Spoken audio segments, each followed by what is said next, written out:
If you come from a middle-class family or a low-income household and you pay close attention to the stories of other people from such families, something becomes extremely clear to you, right? You'd immediately notice that the reason why many of these families never cross that financial threshold and why their children are not likely to do so is not because of bad luck or a curse. It's simply because of two things that are interlinked. Number one, the inability to recognize patterns. And number two, generational ignorance. Just 2 weeks ago, I saw a very touching DM from one of my followers here on TikTok. This young man is just about to do his NYSC, fresh out of school, right? And he told me how that he started a business when he was in 100 level back on campus. And in his own right, he was doing so well. According to him, sometime last year, he had about 10 million naira in his account, right? But now he doesn't have up to 200,000 naira. And the reason is because his dad retired last year. And ever since his dad retired, he's been the one bearing the entire financial responsibility of the family. Everything that happens in the family, they call him. I need you to understand what's going on here. This young man, as at last year, could see up to 10 million naira in his account, and now he cannot account for up to 200,000 naira in the space of 1 year. Why? Because a burden that was not his was placed on him. The reason why many people run away from financial literacy is because it's very brutal. It's a very brutal experience.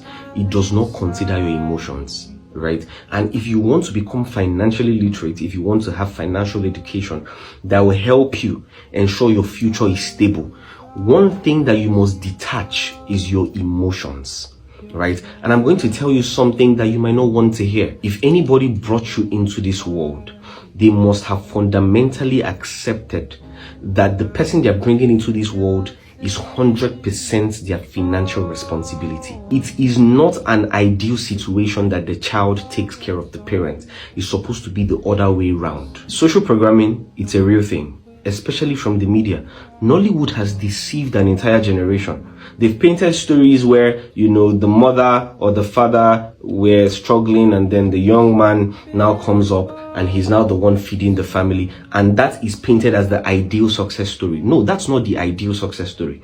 The ideal success story is that your parents build stability, right, and give you everything you need to have a more advanced life than they even had. Do you understand what I'm saying? Then out of your benevolence, you cater to them, but they should not need your catering to them. That is how it is supposed to be ideally. But then there's another truth, and the truth is that in Africa, right, many times our parents were limited in the opportunities that they were exposed to.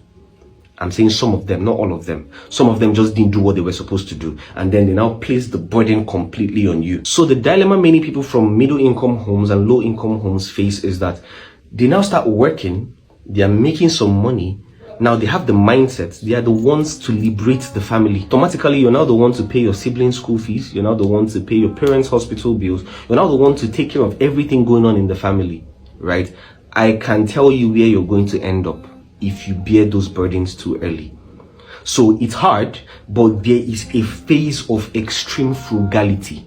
Do you know why? Because if anything happens tomorrow and your money finishes, they are going to be the same ones to ask you, why weren't you saving? The same people. I'm not saying you're not going to be sending anything home to your parents, but you can only do what you can afford and still have your savings and still have your investments in bulk so that you can build stability first and establish others.